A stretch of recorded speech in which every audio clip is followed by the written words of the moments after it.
कोई आरोप नहीं लगाया था। यही मेरे प्रधानमंत्री बोले थे, खुला हम बोले थे कि बेटी बढ़ाओ बेटी पढ़ाओ। रमेश बिधूरी माफी मांगने के लिए तैयार नहीं हुए तो रक्षा मंत्री राजनाथ सिंह ने आज माफी मांगा है।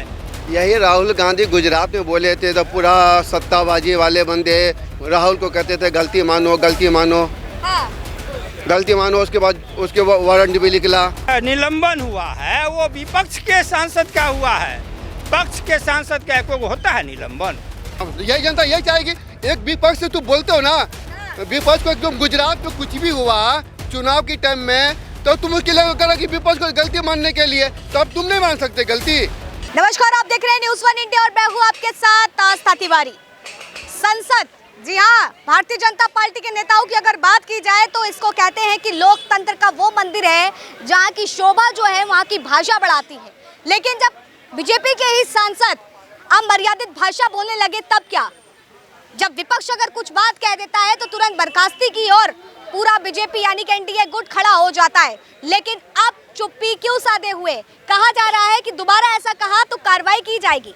जी हाँ, अगर बात की जाए तो भाजपा सांसद रमेश बिगूड़ी जी ने जो है काफ़ी बहुत ही अच्छे शब्दों में बीजेपी माफ़ कीजिएगा बसपा सांसद को जो है बयानबाजी की है। दानिश अली को जो है गलत शब्द बोले हैं। लगातार वो चर्चा का विषय बना हुआ है कि आखिर लोकतंत्र के मंदिर में कब तक ऐसी भाषाओं का प्रयोग किया जाएगा। क्या लगता है, क्या वाकई देश की गरिमा, संसद की गरिमा अब मर्यादित हो रही है या नहीं? बिल्कुल हो रही है। दिल्ली से वो सांसद है रमेश बिधूरी बीजेपी के, दानिश अली बहुजन समाज पार्टी के सांसद हैं। इतनी बहस कोई आपसी किसी संपत्ति का तो उनको झगड़ा था नहीं। इसमें इतना आपत्तिजनक भाषा का प्रयोग जो रमेश बिधूरी जी ने किया है, फिर भी माफ़ी मांगने के लिए तैयार नहीं है। राजनाथ सिंह को हस्तक्षेप करना पड़ा है कि आगे से ऐसा नहीं बोलेंगे, हम इसके लिए माफ़ी मांगते हैं। ये दिन आ गया है बीजेपी का। बिल्कुल कि रक्षा मंत्री जो है वो खुद माफी मांग रहे हैं और हस्तक्षेप किए हैं, लेकिन रमेश बिधूरी माफी मांगने के लिए तैयार नहीं हुए तो रक्षा मंत्री राजनाथ सिंह ने आज माफी मांगा है।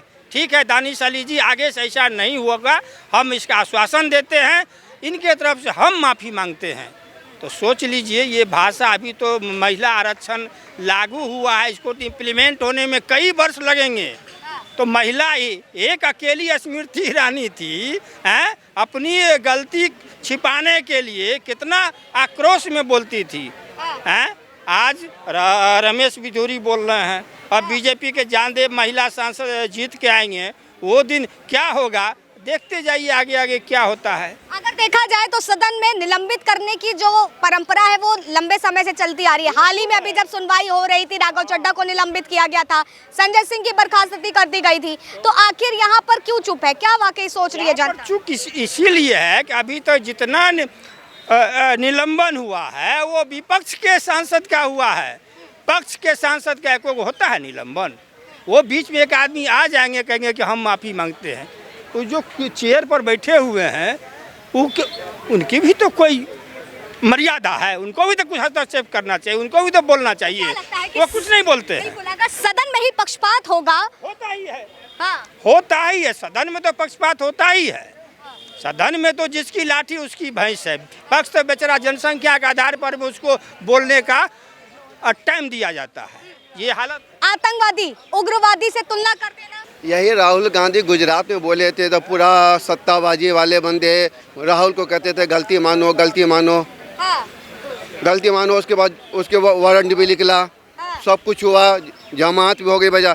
अब ये संसद में बैठ के कुत्ता कमीना हम कुछ क्या बोला है तो उस पर कराई नहीं होनी चाहिए, उस पर और ये चार्जशीट नहीं लगनी चाहिए। ये बताओ आप मेरे को, एक भी पक्ष को तुम इतना तंग करते हो, तुम्हारे सत्ता वाला ऐसी बात बोले तो उसमें क्या कर होनी चाहिए बताओ पहले। लेकिन देखिए, अगर जिस तरीके से कहा जाए तो भारतीय जनता पार्टी के लोग जो है कहते हैं कि लोकतंत्र एक मंदिर है। क्या मंदिर में इस तरीके की भाषा शोभा देती है? इससे पहले भी मैडम आपको क्या कि जंतर मंतर में परमानेंट लेडीज बनी थी, उसी के नेता ने बहुत कुछ उल्टी बात बोला, फिर भी उसको कुछ नहीं बोले वो लोग, इसलिए कुछ सत्ता में है कुछ नहीं बोला। ये भी है, सत्य में भी है, ये भी दूसरी पार्टी के कुत्ते एक कमीने क्या बोल दिया तो उसको एक जो बोला तो गलती तो नहीं मानना ना, वो तो बोल के निकल गया ना बाहर। ये उसके जो बड़े पोस्ट पर है उससे मानने से थोड़ी होगा। वो अलग पब्लिक के सामने आप बैठ के बोले ना कि हाँ हमारी से गलती हो गई, पैर पकड़े उसका, जब कोई बात होगी। क्या चाहती है? हाँ यही जनता यही चाहेगी। एक विपक्ष से तू बोलते हो ना, विपक्ष को एकदम गुजरात में कुछ भी हुआ चुनाव की टाइम में, तो तुम उसके लिए करो कि विपक्ष को गलती मानने के लिए, तो अब तुम नहीं मान सकते गलती। आप जो संदर्भ में बैठ के किसी को नहीं बोल सकते हो ना, तो तुम्हारे कल होकर चप्पल मारेगा तो अच्छी बात होगा। आज तुम गाली बकते हो, कल तुम बैठो, कल तुमको पब्लिक चप्पल हुए बैठ के चप्पल मारेगा तो क्या करोगे तुम? अगर देखा जाए अभी हाल ही में कुछ समय ही बीता है जब सदन में लोगों ने कागजों को फेंक दिया था, सीटों के ऊपर चढ़ गए थे, तो उसको लेकर के काफ़ी बवाल हुआ था। मामला जो है राष्ट्रपति के दरमियान तक गया था। लेकिन अब क्या लगता है कि आखिर इस पर किस तरीके से रोक लगानी चाहिए? होगा अब तो आज के बाद जब लोकसभा या राज्यसभा की कार्यवाही शुरू होगी तो ये चर्चा में आएगा, टीवी के डिबेट में तो आता ही रहेगा। ऐसा अगर बीजेपी को ये हो गया है कि हम किसी को कुत्ता कमीना कुछ कह दें, ये तो शोभा नहीं देता है ना। क्या ये भारतीय जनता पार्टी का अहंकार बोल रहा है या साफ तौर पर एक सांसद की अयोग्यता बता रहा है? नहीं, सांसद तो अयोग्य और जोग से कोई मतलब नहीं है। वहाँ तो कोई सर्टिफिकेट की जरूरत है नहीं कि किसी सांसद को नॉमिनेशन करने के लिए सर्टिफिकेट तो मांगा नहीं जाता है। कोई भी कर सकता है, कोई भी सांसद बन सकता है, कोई भी मंत्री बन सकता है, ये बात है ना। उमा भारती तो चौथी पास है, लेकिन उनके भाषा हम आज तक कभी सुने हैं? मध्य प्रदेश के मुख्यमंत्री रही हैं, आज भी उनका जो भाषा व्यवहार एक अलग है। लेकिन यहाँ पढ़े लिखे लोग जो हैं उन्हीं का अभद्र भाव, उन्हीं का अहंकार बोलता है। ज्यादा पढ़ा लिखा होना भी एक अहंकारी की खतरनाक चीज है। ज्यादा पढ़े लिखे हो तो IAS IPS बनो ना, फिर MLA MP बनने की क्या जरूरत है? वो तो अंगूठा छाप का काम है, वहाँ योग्यता की जरूरत कहाँ है? वहाँ तो भाषा की जरूरत होती है, और भाषा जितनी मधुर, व्यवहार मर्यादा की जरूरत है। हार हो या जीत हो, हारने वाला सबसे पहले जीतने वाला को जा करके गला लगाता है कि भाई तो हार जीत होती रहती है, आपसे हम में कोई मतभेद नहीं। यहाँ तो लाठी गोली बंदूक चलने लगता है। देखिए सदन की गरिमा, सदन की सुंदरता, सदन का स्वभाव, सदन का व्यवहार क्या कुछ कहता है, लोग खुद बता रहे। क्या कह रहे हैं? यही राहुल गांधी गलती से उसको मुंह से निकल गया कि आलू में से सोना निकलता है, तो उसके पूरी बीजेपी वाले ने पूरा ही कर दिया। यही एक प्रधानमंत्री यही न मिलना मैदान के अंदर में नारा लगाते बेटी पढ़ाओ बेटी पढ़ाओ, उस पर कोई आरोप नहीं लगाते बीजेपी वाले ने, कोई आरोप नहीं लगाते। यही में प्रधानमंत्री बोले थे, खुला हम बोले थे कि बेटी पढ़ाओ बेटी पढ़ाओ। यही है ना, वो सत्य में है तो उसके लिए सब कुछ माफ है।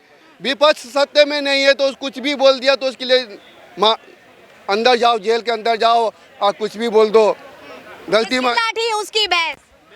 इसमें कोई संशय नहीं। आज का राजनीति वही हो रहा है।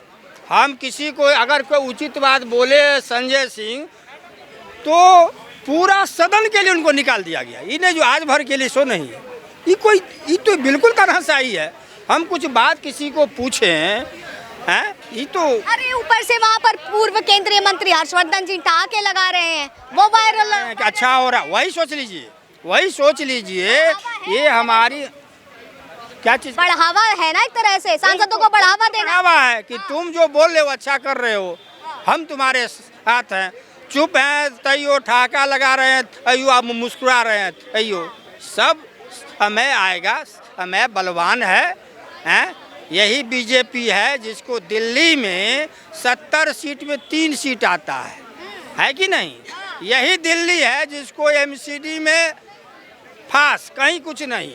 अकेला केजरीवाल भारी है कि नहीं है? केजरीवाल भी भारी हैं। और संसद की मर्यादा क्या होनी चाहिए, सदन के अंदर लोगों का व्यवहार कैसा होना चाहिए, सदन के अंदर की भाषा क्या होनी चाहिए, ये लगता है कि सांसद से ज़्यादा जनता बहुत बखूबी से जानती है। क्योंकि लोग तो बोल जाते हैं लेकिन उसके बाद जो है चर्चा तब शुरू होती है, क्योंकि इस तरीके की अमर्यादित भाषा एक संपूर्ण रूप से आपकी अयोग्य भाषा का साक्षात उदाहरण प्रस्तुत करता है। फिलहाल तब तक के लिए आप बने रहे न्यूज़ 1 इंडिया पर। कैमरा पर्सन अनीश के साथ तास्था तिवारी।